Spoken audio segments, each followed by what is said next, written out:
As an art restorer, I sublimate myself, disappearing so that the artist that came before me is the only one you see. As an artist, I like to work small, drawing attention to details you might otherwise miss. But to design a mural in the style of Vernon Grant, well, I needed to do both of those things at a very, very large scale. At the age of 29, Vernon moved to New York City to try his luck as an illustrator. It was the height of the Great Depression, and he had $11 in his pocket. 2 years later, Kellogg's approved sketches of Mr. Snap, Mr. Crackle, and Mr. Pop, paving the way for Vernon's illustrative career in advertising. Vernon left Madison Avenue behind in the 1950s to retire to his wife's hometown of Rock Hill, South Carolina. But the thing was, Vernon didn't slow down. Instead, he created more iconic characters, including mascots for Rock Hill's festivals. When Vernon passed away at 88 years old, he left behind an enormous amount of work and a legacy of love for the community. Alan Miller of WRHI Radio asked me if I would be interested in creating a lasting tribute to Vernon, a mural to add to their mural mile. Initially, I turned it down, fearing it would interfere with my art restoration business, and I couldn't picture myself climbing walls and firing off spray paint. Nearly all my time is spent cleaning and repairing my clients' oil paintings in my New York studio, although illustration art has always been my first love. I came up with a list of other artists who might be interested in taking on the challenge, and I sent it to Alan and the Vernon Grant Committee. I had already restored several of Vernon's paintings, starting in the 1990s, when the glass in a frame shattered during shipping. The painting's surface was marred by tiny splinters and shards, and I worked with tweezers and light suction to remove the glass before restoring the surface.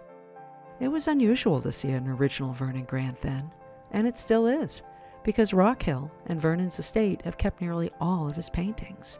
Vernon whitewashed this painting, perhaps planning to reuse the canvas. Removing the white, I revealed a completed illustration, and the work went back to Rock Hill.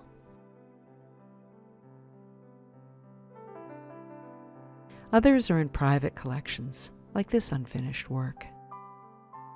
Vernon painted on illustration board with his favorite medium, gouache, commonly referred to as opaque watercolor. Unlike oil paint, gouache is highly susceptible to water. Being a frugal man, Vernon washed off some of the paint in his bathtub when he changed his mind or wanted to reuse the board. He started this painting, sketching in the outlines of the figures and the building perspectives, but it remained unfinished at the time of his death.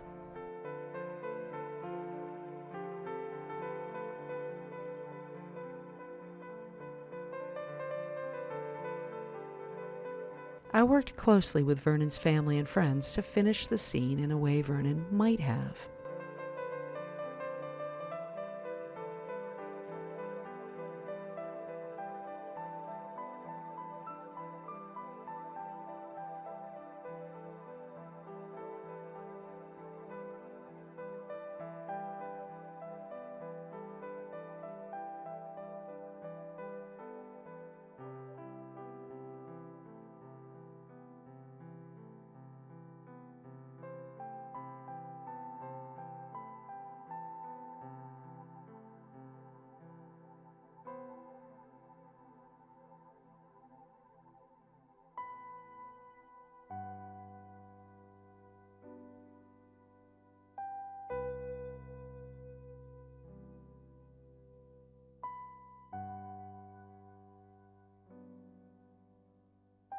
When it was finished, I signed the outer margin, illustration by Vernon Grant, finished by Jill Pratzon.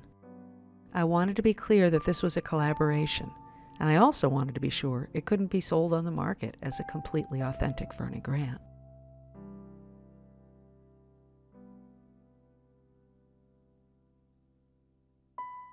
Alan Miller approached me about the mural a second time, offering to hire a local muralist to paint my design on the York County Library.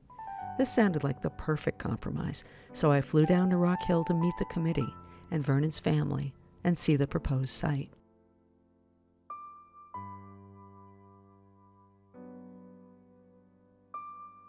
My design would cover a wall that measured 30 feet high and over 100 feet long, with a rectangular tower that housed a stairwell.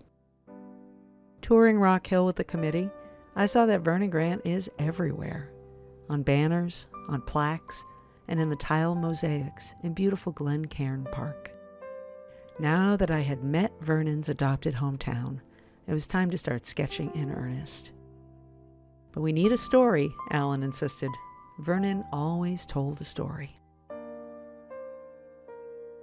I decided to feature Glenda prominently in the mural. But since I had only seen one small depiction of her in Linda Williams's book, I expanded her character and gave her a somewhat regal attitude.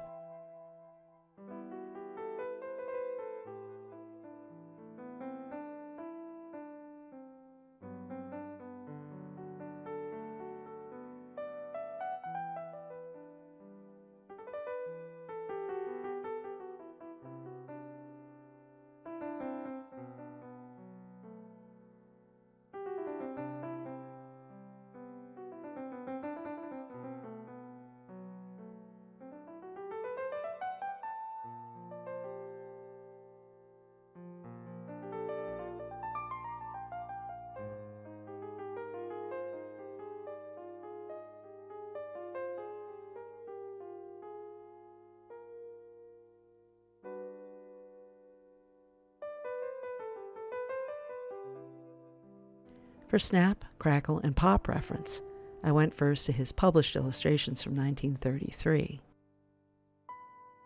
But then Vernon's son Chip and his daughter-in-law Cindy showed me an early, unfinished illustration. My gnomes wouldn't be exact copies of any of Vernon's gnomes. In fact, their clothing was changed, and I set them in original poses.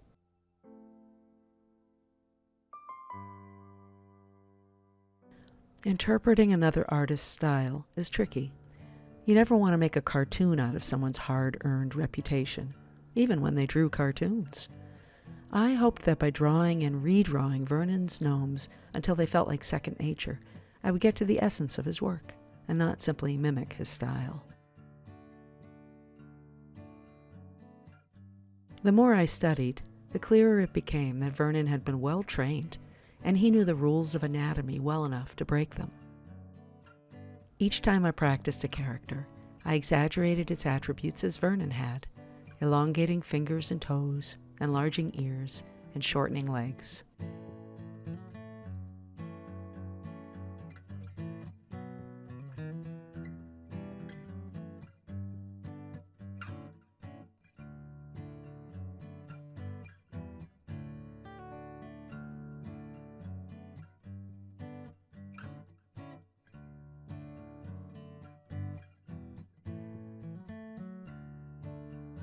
My husband Jim built an architectural model to scale so I could attach my pencil sketches to it.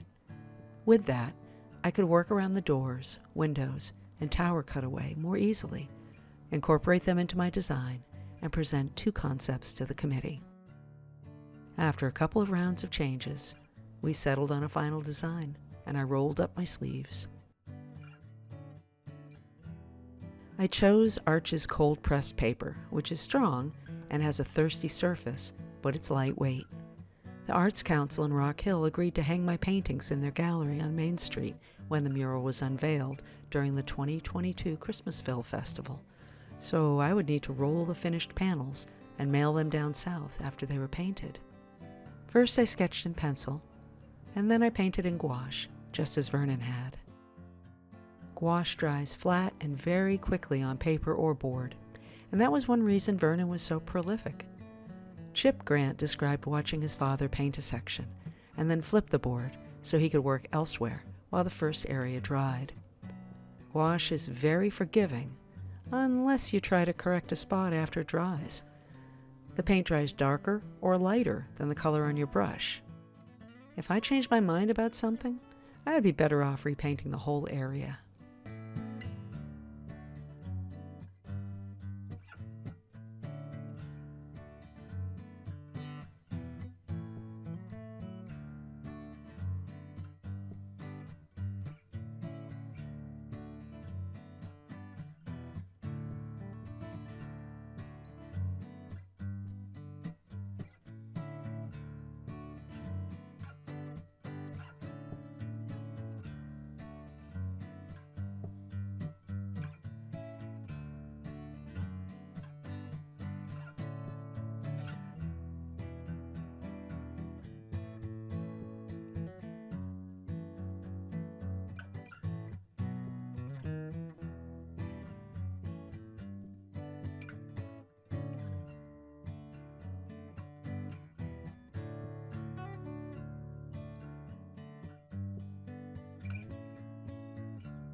Each finished painting would measure 5.5 feet tall, and I would photograph them at high resolution so the mural painter had enough detail to copy.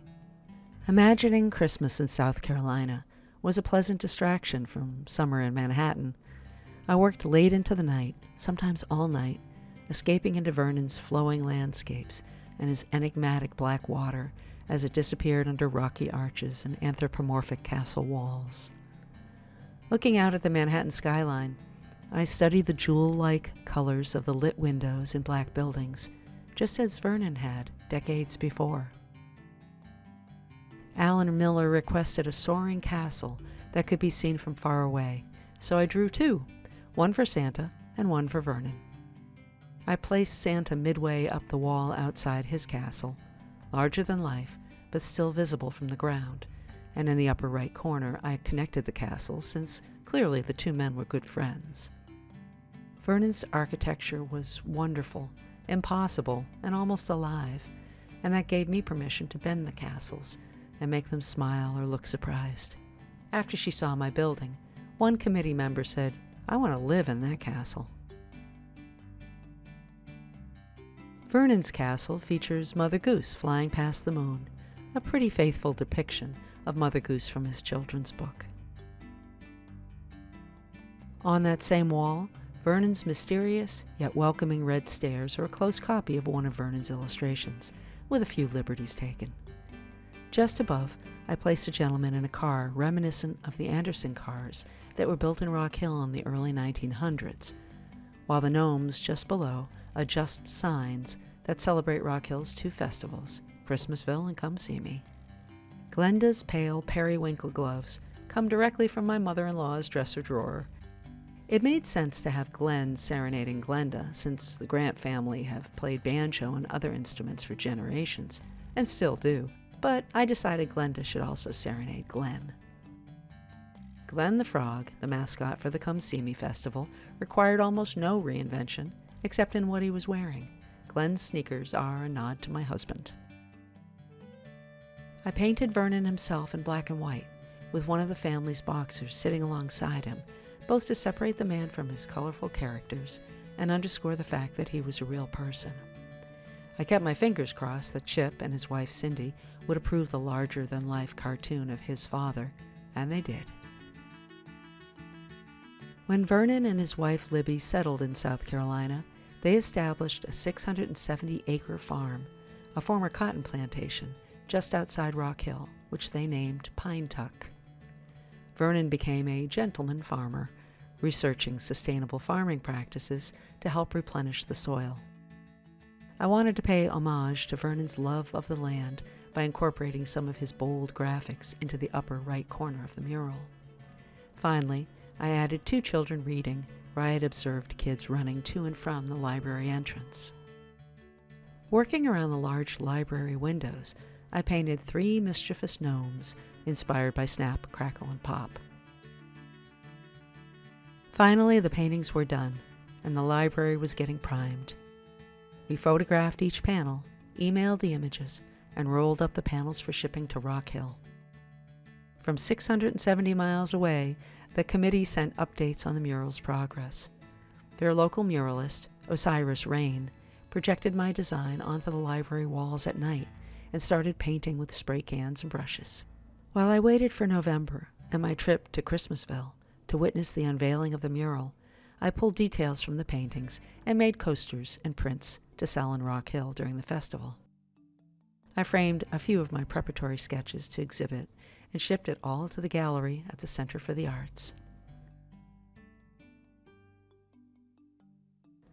Finally, my family and I flew down to Rock Hill. Main Street had been transformed, and the whole city was ready for Christmas, 25 days early. Hey, from Rock Hill, South Carolina. I'm having the best time. I'm standing in front of my mural. It's a sunny, gorgeous day, and we're going to be rocking the town with a parade tonight and fireworks and everything. These are the nicest people. Before the gallery opening, I went to see my mural for the first time. It was stunning to see that my little sketches were now larger than life and painted in vivid color.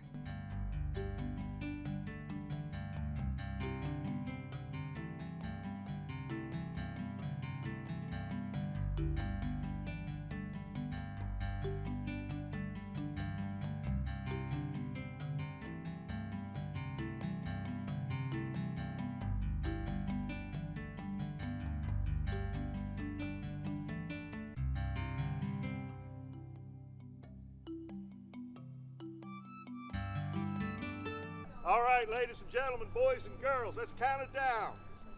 5, 4, 3, 2, 1. Yay! The interviews and celebrations began that evening and continued throughout the weekend. And the more townspeople I met, the better I understood why Vernon made Rock Hill home. With us, another person who's become very popular around Rock Hill because of what she has created is Jill Pratzon from New York City. And we have just had a ball getting to know her over this past weekend. And she's the lady who created the brand new vernongrant mural, which is located on the library.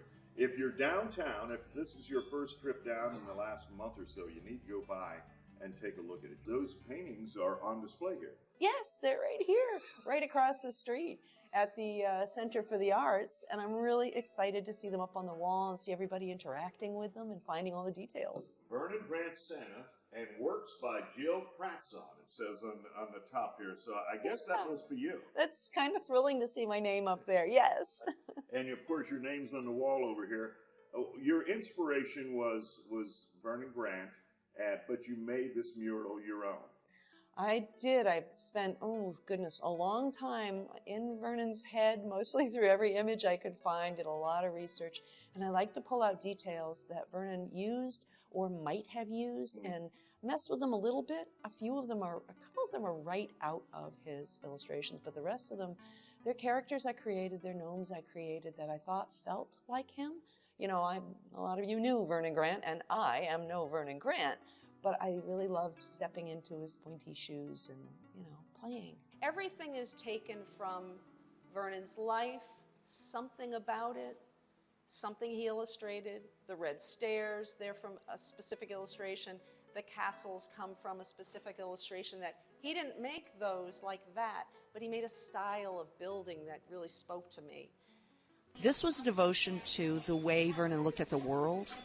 So that's where I had to go, and that's where I had to spend a lot of time, you know, endless nights and days, and I got into a real marathon way of thinking and began sketching and making color sketches until the committee said yes. Yes to this collaboration, and as an art restorer, I have a strict guidelines of ethics that there are things we cannot do. We cannot just sign someone else's name on a piece of artwork. It's not allowed. I wanted to say that going deeply into Vernon's work, just looking at how he draws is one thing, and appreciating the line work that he does, this beautiful, fluid, thick and thin line work that he could do, the colors, all of that. That you can see with your eye, but the more you get into Vernon's background, you kind of get into the soul of what he was doing.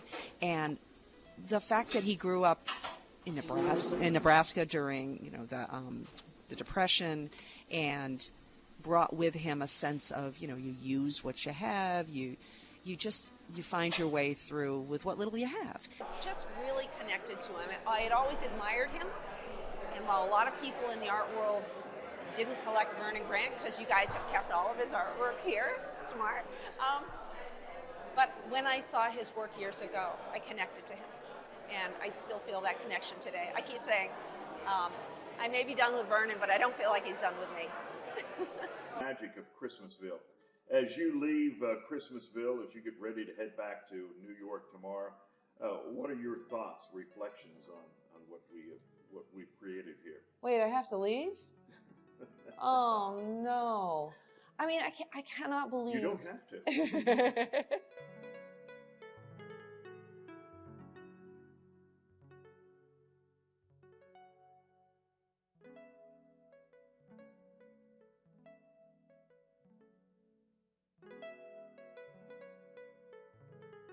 As my team and I completed this video, I learned that my large gouache panels and some of my preliminary sketches have been acquired by the Culture and Heritage Museum's permanent Vernon Grant collection. It warms my heart to know that these paintings will live in South Carolina, just a few miles from the mural. I hope Vernon would approve. Thanks for watching.